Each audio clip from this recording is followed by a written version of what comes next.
రోమ అందరికీ వందనాలండి. రోమపత్రిక 14వ అధ్యాయాన్ని చదువుకుందాం. విశ్వాసం విషయమై బలహీనుడైన వారిని చేర్చుకునుడి. అయినను సంశయములను తీర్చుటకు వాదములను పెట్టుకొనవద్దు.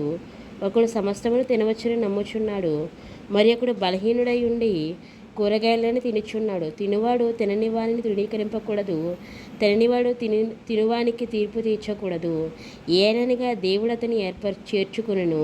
పరుని సేవకునికి తీర్పు తీర్చుటకు నీవెవడవు? అతడు నిలిచింటైనను పడియుంటైనను అతని సొంత యజమానుని పనియే. అతడు నిలుచును, ప్రభువు అతను నిలబెట్టుటకు శక్తి గలవాడు. ఒకడు ఒక దినం కంటే మరి ఒక దినం మంచి దినమని ఎంచుచున్నాడు, మరి ఒకడు ప్రతి దినము సమానంగా ఎంచుచున్నాడు. ప్రతివాడు తన మట్టుకు తానే తన మనస్సులో పరుచుకొనవలెను. దినమును లక్ష్యపెట్టువాడు ప్రభువు కోసమే లక్ష్యపెట్టుచున్నాడు. తినువాడు దేవుని కృతజ్ఞతాస్తుతులు చెల్లించున్నాడు కనుక ప్రభువు కోసమే తినుచున్నాడు. తిననివాడు ప్రభువు కోసము తినటం మాని దేవునికి కృతజ్ఞతాస్తుతులు చెల్లించున్నాడు. మనలో ఎవడును తన కోసమే బ్రతుకుడు, ఎవడును తన కోసమే చనిపోడు. మనం బ్రతికినను ప్రభు కోసమే బ్రతుకుచున్నాము, చనిపోయినను ప్రభు కోసమే చనిపోచున్నాము. కాబట్టి మనం బ్రతికినను చనిపోయినను ప్రభు వారమై ఉన్నాము.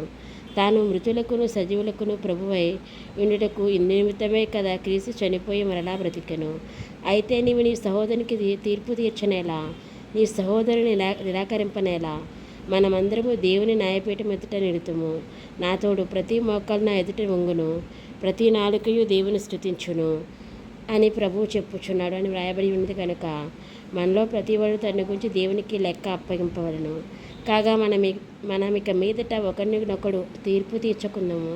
ఇదియుగాక సహోదరునికి అడ్డమైనను ఆటంకమైనను కలుగజేయకుందామని మీరు నిశ్చయించుకునుడి. సహజంగా ఏది నిషిద్ధం కాదని నేను ప్రభువైన యేసునందు ఎరిగి రూఢిగా నమ్ముచున్నాను. అయితే ఏదైనా నిషిద్ధమని ఎంచువానికి అది నిషిద్ధమే. నీ సహోదరుడు నీ భోజనం మూలంగా దుఃఖించడల్లా నీవికను ప్రేమ కలిగి నడుచుకునేవాడవు కావు. ఎవని కొరకు క్రీస్తు చనిపోయిన వారిని నీ భోజనం చేత పాడు చేయకుము. మీకున్న మేలైనది దూషణ పాలు కానీకుడి. దేవుని రాజ్యము భోజనమును పానమును కాదు, కానీ నీతియు సమాధానమును పరిశుద్ధాత్మలో ఆనందమై ఉన్నది. ఈ విషయమందు క్రీస్తునకు దాసుడైన వాడు దేవునికి ఇష్టడును మనుషుల దృష్టికి యోగ్యుడనై ఉన్నాడు. కాబట్టి సమాధానమును పరస్పర క్షేమాభివృద్ధిని కలుగచేయి వాటిని ఆసక్తితో అనుసరింతము. భోజనము నిమిత్తము దేవుని పనిని పాడు చేయకుడి. సమస్త పదార్థములు పవిత్రములే, కానీ అనుమానంతో తిరువానికి అది దోషము. మాంసం తినుట కానీ ద్రాక్షారసం త్రాకుట కానీ నీ సహోదరునికి అడ్డం కలుగ చేయనిది మరేది కానీ మానివేయటం మంచిది. నీకున్న విశ్వాసము దేవుని ఎదుట నీ మట్టుకు నీవే ఉంచుకునుము. తను సమ్మతించిన విషయంలో తనకు తానే తీర్పు తీర్చుకునేవాడు ధన్యుడు. అనుమానించేవాడు తినని యెడల విశ్వాసం లేకుండా తినను గనుక దోషి అని తీర్పునందును. విశ్వాసం మూలం కానిది ఏదో అది పాపము.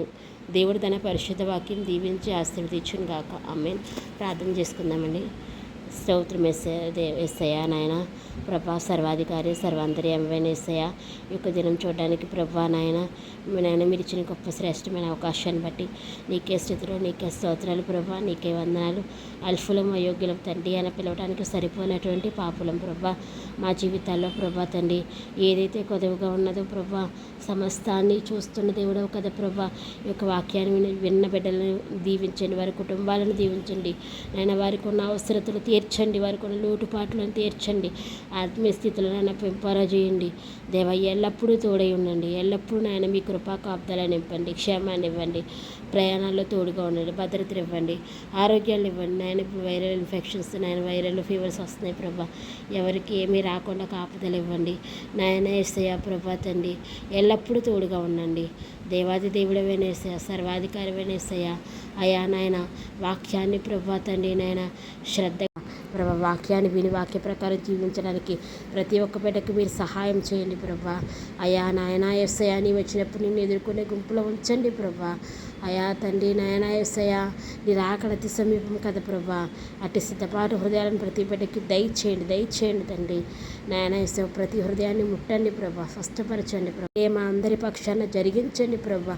నమ్ముడిని వాళ్ళతో నమ్మవారికి సమస్తము సాధ్యమన్నావు ప్రభా. వారు ఏది కొదవగా కలిగి ప్రభా తండ్రి వారి మనసులో బాధపడుతున్నారో ఈ వాక్యం ఉన్న బిడ్డలకి నీకు తెలుసు కదా ప్రభా. వారి కోరికలను యావత్తును తీర్చండి ప్రభా, వారి చింత యావత్తును తీర్చండి ప్రభా. నజరేయుడైన యేసయ్య, నీకే స్తుతులు, నీకే స్తోత్రాలు, నీకే వందనాలు చెల్లించుకుంటున్నాం ప్రభా. అయా నీ వచ్చే రాకడ పర్యాంతరం ప్రభా నిన్ను ఎదుర్కొనే గుంపులో మమ్మల్ని అందరినీ సిద్ధపాటు చేసి ఉంచండి ప్రభా. అయా తన్ని రాకడ మేఘం ఎక్కబడగలిగే ధన్యతను మాకు దయచేయండి ప్రభా.